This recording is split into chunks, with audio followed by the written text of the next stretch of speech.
kita dulu berhenti berseri. Ku tunggu kau di sini. 94,4 FM Pro 1 RRI Makassar. Gempa bumi dengan kekuatan 3,0 Hujan deras yang mengguyur wilayah Paten Luwu sejak kemarin mengakibatkan meluapnya terjadinya longsor di jalan desa di Kampung Baru. Saatnya kita ikuti program Kentongan Radio Tanggap Bencana RRI Makassar. Selamat sore, Assalamualaikum warahmatullahi wabarakatuh. Pendengar setia RRI Makassar dimanapun Anda berada, kita berjumpa kembali sore hari ini dalam Dialog Kentongan Radio Tanggap Bencana. Dan kita akan membahas mengenai sampah plastik dan rusaknya ekosistem laut. Sampah plastik dan rusaknya ekosistem laut. Persoalan sampah plastik, pendengar, ini menjadi sebuah perhatian dunia, ya. Dan begitu banyaknya sampah plastik yang ada di lautan saat ini, kemudian akan dikhawatirkan bahwa ini nantinya bakal merusak ekosistem yang berada di laut apabila sejak dini tidak tertangani. Ini mendapat perhatian begitu serius dari pecinta lingkungan hidup, terutama dari Greenpeace, ya, Walhi, dan beberapa komunitas-komunitas pencinta lingkungan hidup lainnya. Nah, pendengar, saat ini saya sudah bersama untuk membahas mengenai keberadaan sampah plastik dan rusaknya ekosistem laut dengan Makassar Science Diving Club, ya. Nah, dari Universitas Hasanuddin yang merupakan klub penyelam, ya, yang melakukan penelitian langsung terkait dengan ekosistem yang berada di bawah laut. Ada ketuanya, MCDC, Muhammad Irfan. Irfan, ya? Halo Irfan. Baik, sehat Irfan? Oke, MCDC Makassar Science Diving Club, ya? Hai Kak. Oke, ya? Alhamdulillah sehat. MSDC, oke, MSDC Makassar Science Diving Club. MSDC. Ini merupakan klub MSDC. selam, ya, kalau nggak salah. Iya. Klub selam. Oh, Marine Marine Science Diving Club, baik, yang melakukan juga selain penyelaman juga melakukan penelitian, ya, terhadap ekosistem yang berada di bawah laut. Anda lebih banyak berkecimpung di bawah laut. Nah, terutama mungkin di laut-laut Makassar dan sekitarnya, Sulawesi Selatan dan sekitarnya, dan mungkin sudah banyak lagi yang sudah Anda jelajahi begitu Irfan bersama teman-teman di Marine Science Diving Club, ya. Baik. Nah, mungkin Irfan berikan gambaran dulu nih, Irfan, seperti apa sih sebenarnya ekosistem yang berada di bawah laut? Apalagi kemudian ketika beberapa waktu lalu Badan Dunia PBB pun ini menaruh perhatian serius, ya. Seluruh pecinta lingkungan termasuk Greenpeace menaruh perhatian serius mengenai keberadaan dari sampah-sampah plastik yang dikhawatirkan nantinya akan merusak ekosistem laut. Irfan. Ya.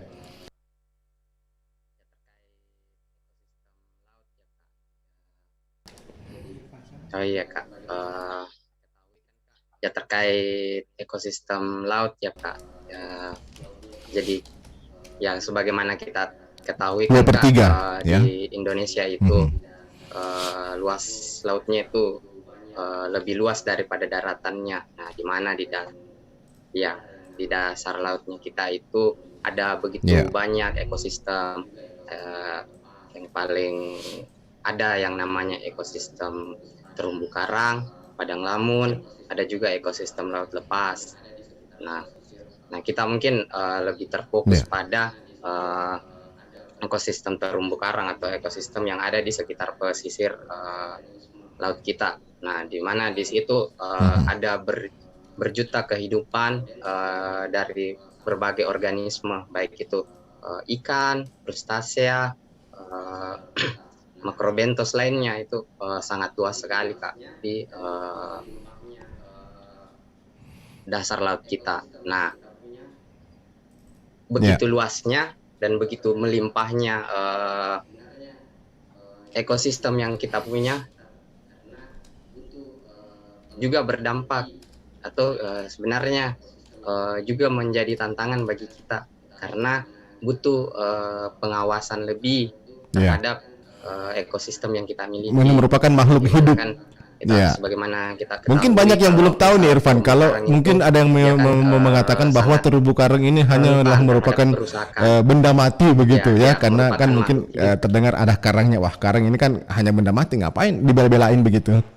Ini yang mungkin perlu diberikan dulu pemahaman kepada masyarakat bahwa terumbu karang ini kan merupakan makhluk hidup yang tubuhnya itu sangat lambat dan butuh waktu yang sangat-sangat lama supaya bisa mengembalikan keberadaan terumbu karang ini, Irfan.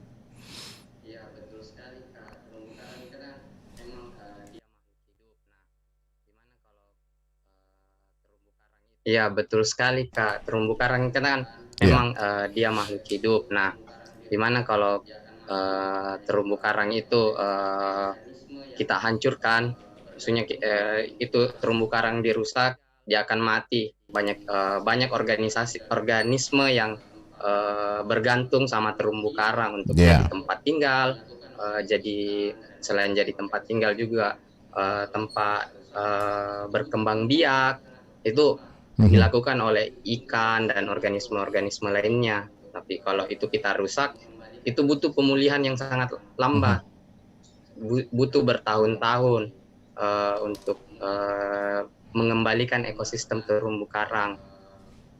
Seperti itu Kak. Jadi kalau mungkin racun kita gambarkan, misal kita melakukan pengeboman atau terumbu karang, berarti di daerah yang kita bom itu akan sangat besar kerugiannya, dari karang yang hancur, ikannya tempat hilang berlindung. karena Betul. pertama diambil dari hasil bomnya, kedua sudah tidak ada Lalu ikan yang kemudian ke tempat kalau itu karena terhadap tidak ada sumber ekosistem yang kehidupannya. berada di laut, seberapa Ya, besar tempat kemudian pengaruh keberadaan berlindungnya sampah-sampah seperti itu, plastik yang kayaknya dari tahun ke tahun ini De Irfan tidak ada boleh dikatakan pengendalian ini boleh dikatakan sangat lamban begitu, sangat kurang mungkin perhatian ke arah mengenai keberadaan sampah-sampah yang berada di laut.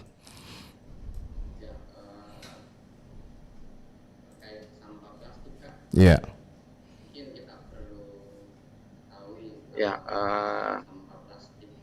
terkait sampah plastik Kak, mungkin kita perlu ketahui kalau sampah plastik itu juga berdampak sangat besar ke terumbu karang, ikan, dan organisme-organisme lainnya, karena di mana yang organisme hidup itu kan bisa mengkonsumsi mikroplastik atau uraian dari plastik-plastik yang ada di lautan itu. Seperti itu. Jadi kalau misal selain itu kan selain ikan, terumbu karang juga akan berdampak ketika misal ada pencemar plastik, mungkin kantong plastik di atas terumbu karang, dan itu menghalangi cahaya di karang, cahaya yang masuk ke lautan yang ada di atas karang ini kan, dia mengganggu pertumbuhan dari karang dan buat karang tersebut bisa mati. Seperti itu. Jadi kalau mau dibilang dampak dari plastik itu tidak cuman untuk ikan karang, tapi ikan di laut, tapi juga organisme-organisme lain, kayak juga kan beberapa kasus penyu, bagaimana yang kita tahu sampah plastik. Mana ada hewan-hewan besar seperti paus, penyu. Ini yang mungkin tidak diketahui ya. Nah, kalau Irfan sendiri melihat umumnya sampah-sampah plastik yang ada di lautan itu asalnya dari mana sih sebenarnya, Irfan? Apakah ini memang berasal dari daratan ataukah mungkin dari awalnya dari muara sungai yang kemudian dibawa sampai ke lautan, ataukah mungkin ulah dari oknum-oknum ABK yang berada di atas kapal yang membuang sampah ke laut, ataukah mungkin bisa saja orang-orang yang berada di pulau? Ya, tapi kalau menurut Irfan sendiri ini asalnya dari mana yang terbesar, Irfan?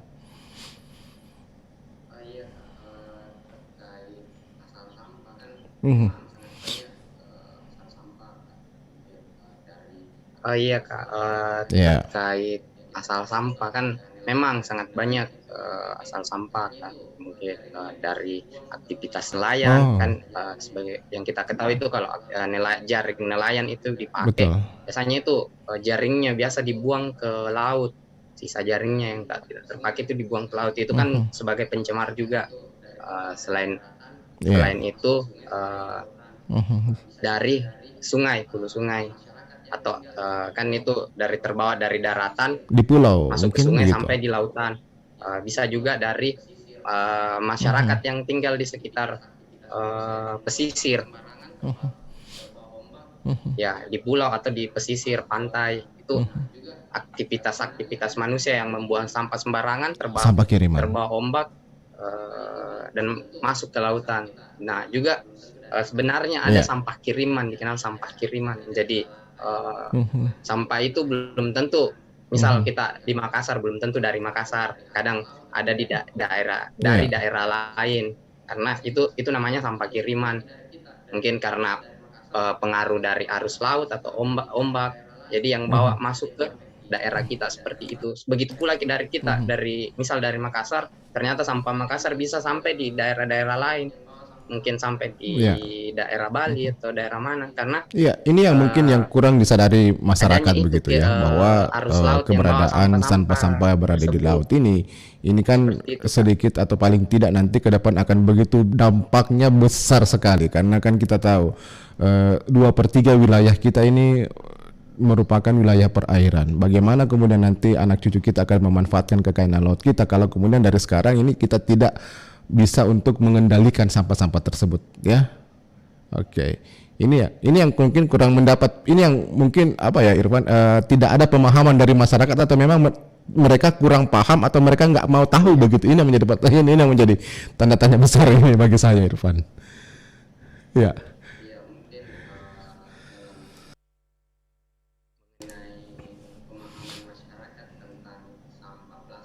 Iya, mungkin dalam mengenai pemahaman masyarakat tentang sampah plastik, mungkin kita bisa arahkan ke kesadaran masing-masing pribadi, karena bisa dibilang kalau di Makassar kan lumayan banyak gerakan-gerakan yang menggaungkan tentang sampah plastik, penggunaan sampah plastik itu sudah lumayan banyak, cuman kesadaran diri masing-masing, karena kita tahu kan sampah plastik itu barang-barang yang praktis, yang sangat mudah didapatkan dan sangat mudah dan sangat membantu dalam aktivitasnya kita. Jadi untuk terlepas dari plastik itu memang bisa dibilang sangat susah.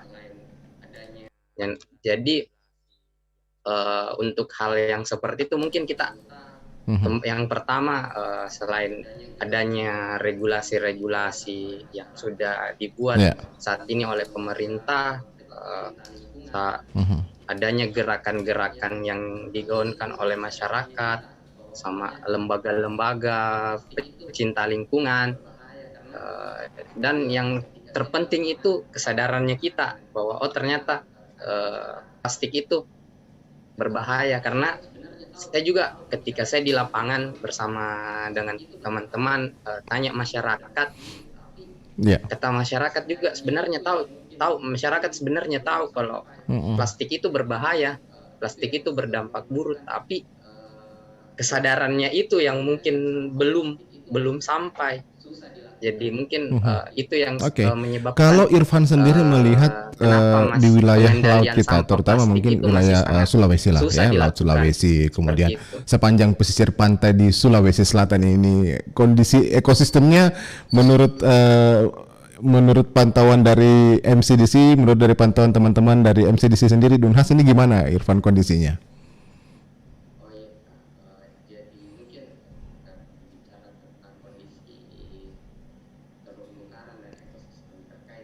Oh iya Kak, jadi mungkin kita berbicara tentang kondisi terumbu karang dan ekosistem terkait yang ada di sekitaran Kota Makassar itu, berdasarkan hasil dari risetnya kami, penelitiannya kami selama kurang lebih 1 dekade ini, sebenarnya kondisi terumbu karang di Kota Makassar itu cenderung mengalami penurunan, tapi sebenarnya berfluktuasi. Dan kalau kita lihat dari grafik yang dihasilkan selama kurang lebih 10 tahun ini mengalami cenderung penurunan. Jadi kondisi kita karang di Makassar itu cukup memprihatinkan dari tahun ke tahun, mana yang menjadi beberapa hal yang menjadi penyebab penurunan kondisi tersebut itu diantaranya kan ada faktor perubahan iklim, ada aktivitas nelayan seperti pengoboman, jangkar kehancuran, kapal. adanya ada penurunan, tapi kemudian ini upaya untuk memperbaiki itu bagaimana? Irfan sendiri melihat, apakah ini sudah masif enggak, atau mungkin ini boleh dikatakan progresnya masih lambat gitu?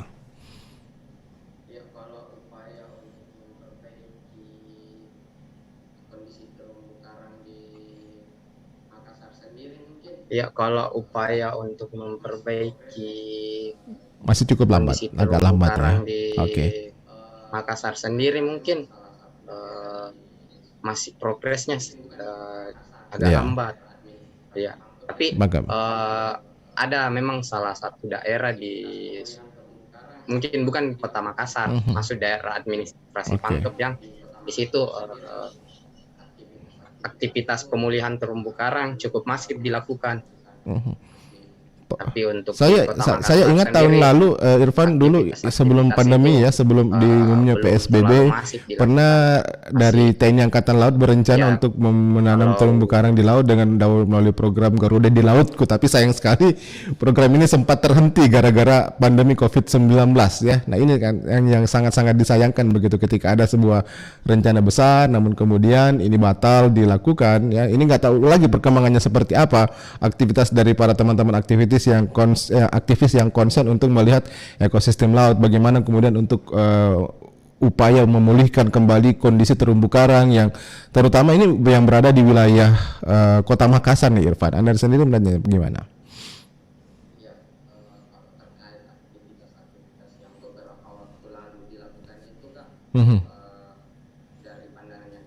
Iya, kalau terkait aktivitas yang beberapa waktu lalu dilakukan itu Kak, dari pandangannya kami sendiri itu mungkin sebenarnya berbicara tentang pemulihan terumbu karang harus continuity begitu ya, senantiasa dilihat terus dirawat. Cukup sekali dilakukan, cukup kita tanam lalu kita tinggal, mungkin tidak seperti itu. Ya, harus secara berkelanjutan, karena kita harus monitoring itu karang yang kita tanam. Jadi dimana jangan sampai dalam tanda kutip aktivitas yang kita lakukan sebenarnya cuman menambah beban di laut atau menambah kerusakan laut, karena kita tidak melewati beberapa tahapan-tahapan tertentu, baik itu merencanakan aksi transplantasinya atau aksi restorasinya, dan sampai memonitoring kegiatan yang dilakukan. Itu kan bukan hal yang mudah dan bukan hal yang sebentar, tapi bisa sampai bertahun-tahun. Karena misal nih Kak, kita hari ini menanam karang, misal kita tanam di Barancadi. Kondisinya seperti apa? Makassar, kita tanam di Barancadi hari ini. Mungkin dalam 1 minggu ke depan harus kembali dicek. 2 minggu ke depan harus dicek lagi.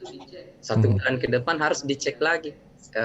Sampai bulan selanjutnya dicek dan sampai beberapa tahun itu dicek. Jadi kita lihat pertumbuhannya, jangan sampai kalau kita cuman tinggalkan, kita tanam hari ini, kita mungkin cek 1-2 kali, mungkin besok atau minggu depan memang besar kemungkinan masih hidup, tapi entah kita tidak tahu ketika itu kita tinggalkan selama kurang lebih 1 bulan 2 bulan, bisa jadi itu sudah hancur kembali atau mungkin tidak berhasil untuk tumbuh, kan seperti itu. Karena banyak sekali pertimbangan untuk melakukan sebuah kegiatan restorasi atau pemulihan terumbu karang, karena kita butuh tempat yang memadai, pengawasan yang cukup, sama monitoring secara berkala. Itu yang perlu dilakukan. Karena jangan sampai ketika kita tanam ternyata alga yang lebih cenderung alganya lebih cenderung lebih tumbuh lebih besar daripada terumbu karangnya begitu ya. Kompetisi sehingga alganya menang, karangnya mati.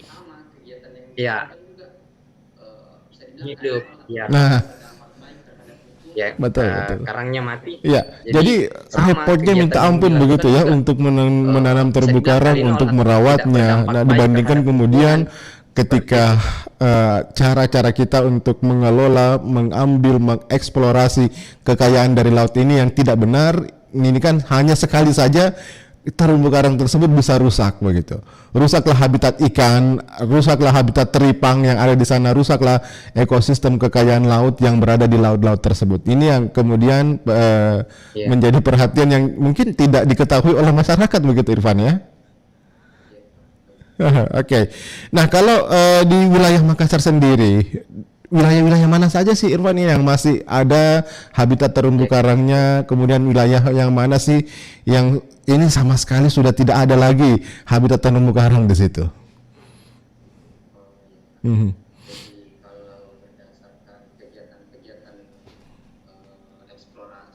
Ya. Oh ya. Jadi kalau berdasarkan kegiatan-kegiatan eksplorasi yang pernah kita lakukan, Kak, jadi di setiap pulau mungkin bisa dibilang setiap pulau yang ada di Makassar itu masih ada terumbu karang. Cuman yang mau kita garis bawahi di sini, apakah melimpah atau tidak, apakah banyak atau tidak, sebenarnya masih ada, cuman jumlahnya yang mungkin bisa dibilang ada yang sudah sangat kurang, ada yang masih cukup banyak. Seperti itu, Kak. Mungkin seperti kalau misal kita ambil contoh salah satu pulau yang dekat dari kita itu Pulau Samalona, Makassar. Ya, apalagi mungkin kalau wilayah-wilayah Supermonde di Kota Makassar begitu ya, sudah tidak Irfan. terlalu banyak. Oke. Bisa banyak aktivitas yang bisa iya Kak, karena kan banyak aktivitas yang bisa mengancam terumbu karang, apalagi aktivitas wisata itu kan salah satu aktivitas yang penyelam juga sangat berpengaruh turis terhadap terumbu karang. Misal ada seorang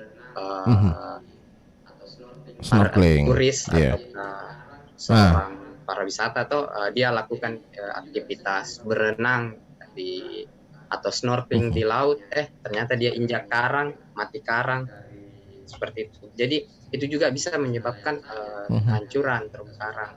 Jadi tidak hanya artinya terumbu karang di sini boleh dikatakan ini sangat sensitif begitu ya. Diinjak saja kan ini kan bisa akan merusak begitu.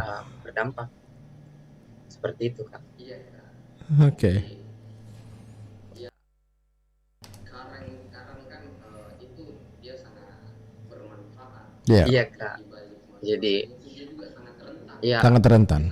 Karang kan itu dia sangat bermanfaat, tapi di balik manfaatnya itu dia juga sangat rentan. Dia sangat rentan akan kehancuran, akan kerusakan. Dimana kalau kita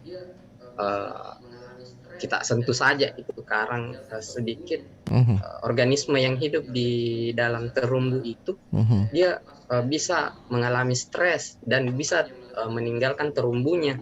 Itu bisa jadi organismenya itu bisa keluar lepas dari. Nah, kalau memang ada keinginan dari pemerintah ya, terutama ingin dari pemerintah Kota Makassar untuk bagaimana mengembalikan ekosistem laut yang berada di Makassar, terutama wilayah-wilayah kepulauan yang dulunya ini dipenuhi oleh begitu banyak terumbu karang, koral yang ada di sana. Ini berapa tahun kira-kira untuk bisa mengembalikan itu, Irfan?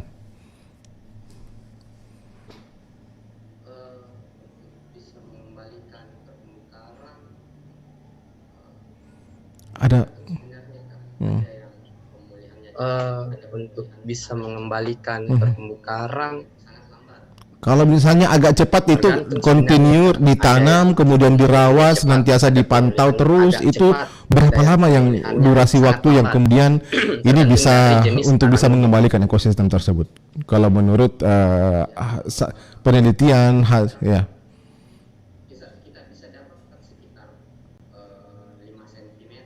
Oh, 5 hanya 5 cm per tahun Kita bisa pertumbuhannya.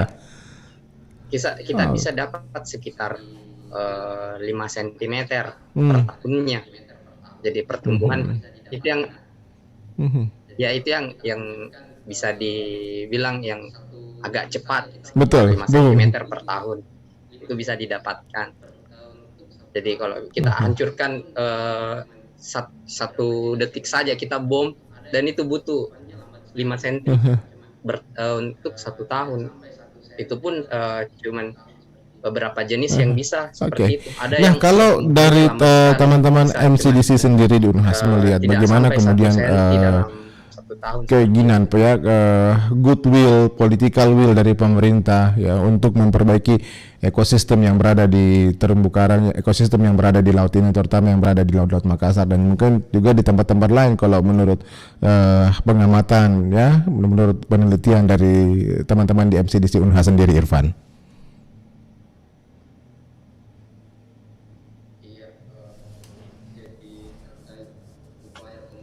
Ya. Iya, jadi terkait upaya pemulihan ekosistem di laut kita, kalau dari menurutnya kami di Marine Science Diving Club Universitas Hasanuddin, jadi upaya yang berkelanjutan yang perlu dilakukan oleh pemerintah, upaya yang berkelanjutan, upaya pengawasan secara berkelanjutan itu sangat penting. Bukan sekedar kegiatan rehabilitasi terumbu karang, tapi upaya pengawasannya juga harus dilakukan dengan masif. Kenapa? Karena ketika kita tidak mengawasi terumbu karang atau tidak mengawasi aktivitas-aktivitas yang bisa mengacaukan atau merusak terumbu karang, maka bisa dibilang tidak ada gunanya kita melakukan hal-hal merehabilitasinya kalau kita tidak awasi. Karena kita tidak tahu siapa yang melakukannya. Ketika misal ada nelayan yang tidak bertanggung jawab, ada oknum-oknum yang tidak bertanggung jawab yang menghancurkan terumbu karang. Jadi memang ini kedepannya kalau memang ingin mengembalikan perlu memang ada political will ya. Bagaimana harus ada semacam peraturan daerah begitu ya, perda yang mungkin terkait bagaimana kemudian mengawasi ya, menjaga ekosistem laut termasuk ini di Makassar. Saya belum tahu apakah Makassar ini sudah ada peraturan daerahnya enggak begitu dengan terkait dengan berada ekosistem laut yang berada di wilayah dari Kota Makassar ini. Ini kan juga perlu untuk di teman-teman ya, mungkin dari aktivitas-aktivitas pecinta lingkungan mengawal ini, mengusulkan ini kalau perlu supaya ke depan ini ya ada hukum, kemudian ada peraturan yang nantinya ini bisa menjadi payung untuk mengawal atau untuk menjaga ekosistem yang berada di Laut Makassar ini, Irfan. Inisiatif ini ke depan ini apakah memang belum ada begitu dari mungkin teman-teman pecinta lingkungan ekosistem laut? Bagaimana kalau menurut pandangan Irfan? Oh iya Kak.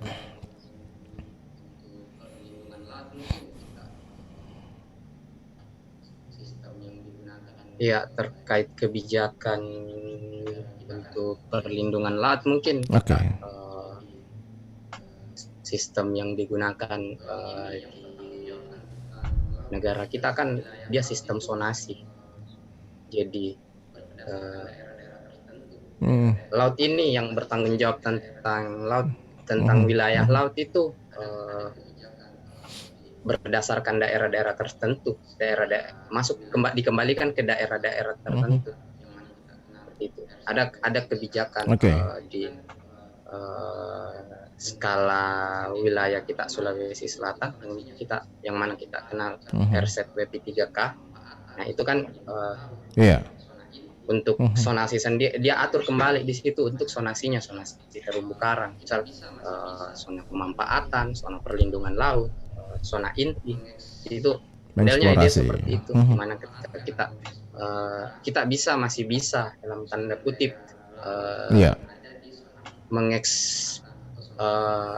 memanfaatkan atau mengeksploitasi sumber daya laut yang ada di zona pemanfaatan atau zona perikanan tangkap, seperti itu. Tidak semuanya paham. Nah, yang menjadi masalah karena zonasi ini yang mungkin tidak semuanya orang tahu, Ya. atau ya tidak semuanya paham, dan Oke. hal lainnya itu adanya desakan Mereka ekonomi, tidak kurang paham desakan atau sama sekali tidak tahu, Irfan. Jadi masyarakat masih melanggar zona-zona yang ada di regulasinya kita, seperti itu.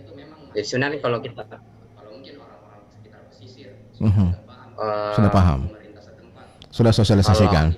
yang kami dapatkan itu memang masih Ya. ada yang kalau mungkin orang-orang sekitar pesisir sudah agak paham karena pemerintah setempat masif Oke. untuk mensosialisasikan. Jadi mereka harus Jadi, terpaksa kadang kalau untuk daerah melanggar pesisir itu, zonasi tersebut ya. Oke. desakan ekonomi yang jadi penyebabnya. Tapi kalau ya kalau mungkin untuk orang-orang yang di luar Oke. itu yang masih banyak yang kurang paham. Oh ternyata di laut kita pakai sistem zonasi. Oh, ini Betul. enggak bisa kita tempati untuk menangkap, enggak bisa kita tempati untuk aktivitas-aktivitas. Oke, bahkan saya juga baru tahu aktivitas ternyata menyelam ini sebenarnya enggak bisa menggunakan di daerah sistem zonasi begitu ya untuk ini zona pengelolaan inti sumber yang daya harus laut ini dijaga. ya. Nggak bisa keluar perda begitu saja sebetulnya, Irfan ya. Oke, baik, menarik rupanya ya. Jadi memang ini perlu diketahui, perlu pemahaman oleh masyarakat ya tentang bagaimana kemudian pemanfaatan ekosistem yang berada di laut itu memang ada wilayah-wilayah yang sama sekali tidak boleh dilanggar. Mana kemudian zona wilayah yang ini bisa dimanfaatkan kekayaan yang berada di bawahnya, mana sama sekali yang tidak boleh disentuh begitu. Karena ini kan boleh dikatakan zonasi ini untuk menjaga ekosistem ya semua yang berada di bawah laut nanti untuk kedepannya begitu ya. Oke, baik Irfan, mungkin terakhir ini Irfan apa yang mungkin Irfan ingin sampaikan ya kepada masyarakat. Ini kita punya siaran di RRI Makassar ini terdengar loh sampai di pulau-pulau ya yang berada di wilayah Makassar, wilayah Kabupaten Pangkep. Nah mungkin Irfan bisa sampaikan kepada masyarakat bagaimana ya untuk bisa menjaga ekosistem yang berada di wilayah laut. Nah mungkin kan kalau tidak ada keterlibatan dari masyarakat ya wilayah pesisir, kemudian yang berada di wilayah kepulauan, nah tentunya kemudian ekosistem yang berada di laut ini kan pastinya tidak akan terjaga begitu. Bagaimana kemudian juga keberadaan sampah-sampah plastik, pemahaman masyarakat mengenai bahayanya sampah plastik ini yang perlu juga untuk semakin ditingkatkan begitu. Mungkin Irfan ingin menyampaikan sesuatu. Silahkan Irfan. Di akhir sesi kita.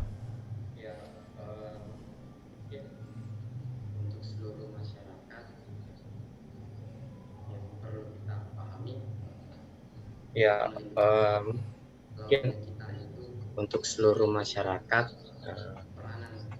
yang perlu kita pahami untuk melindungi lautnya kita itu dibutuhkan peranan dari masing-masing kita.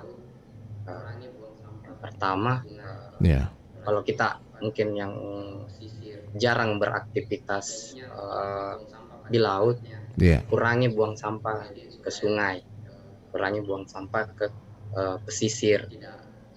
Sebaiknya buang sampah pada tempatnya, seperti itu. Jadi supaya tidak sampai ke laut itu sampah, seperti itu.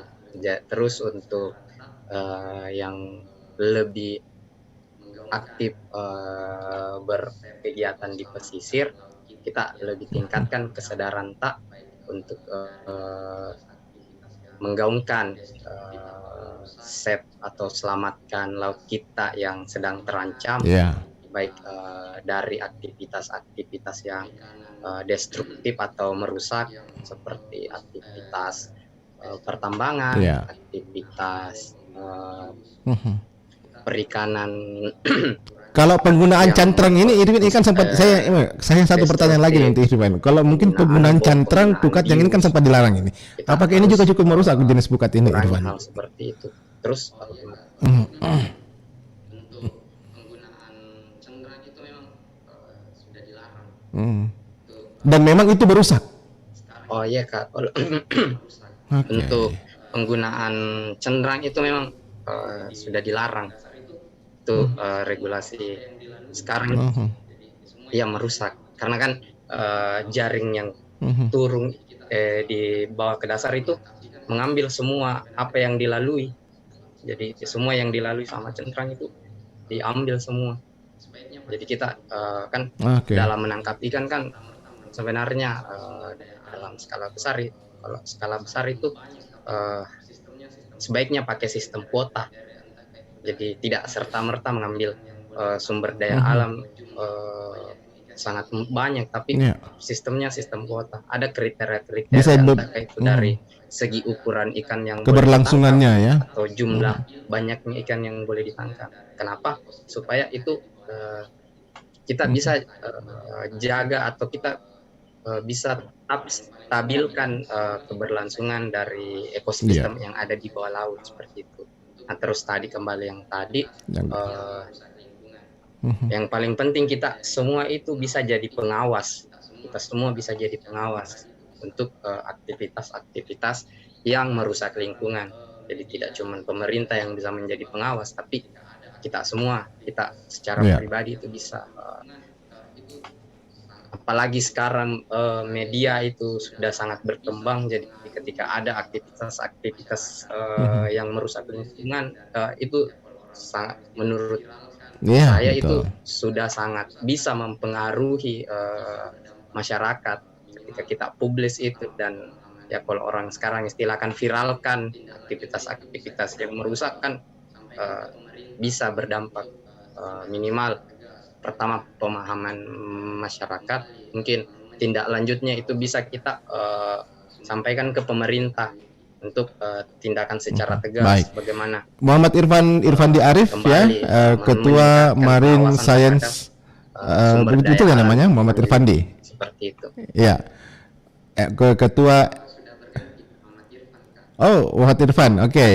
Muhammad Irfan, Ketua Marine Science Diving Club Unhas. Terima kasih ya, sudah bergabung bersama RRI Makassar pada sore hari ini. Sukses selalu untuk kegiatannya, dan nanti mungkin kita akan ajak lagi untuk bergabung, kita berbicara banyak tentang ekosistem laut, Irfan. Baik, terima kasih atas waktunya. Selamat sore. Assalamualaikum warahmatullahi wabarakatuh. Ya, pendengar, demikian kebersamaan kita dalam Dialog Kentongan. Di sore hari ini kita telah membahas mengenai sampah plastik dan rusaknya ekosistem laut. Saya Alfian mengucapkan terima kasih atas kebersamaan Anda. Selamat sore, sampai jumpa. Assalamualaikum warahmatullahi wabarakatuh. Kekuatan 3,0 hujan deras yang mengguyur wilayah Paten Luwu sejak kemarin mengakibatkan meluapnya longsor di jalan desa di Kampung Baru. Demikian telah kita ikuti program Kentongan Radio Tanggap Bencana RRI Makassar.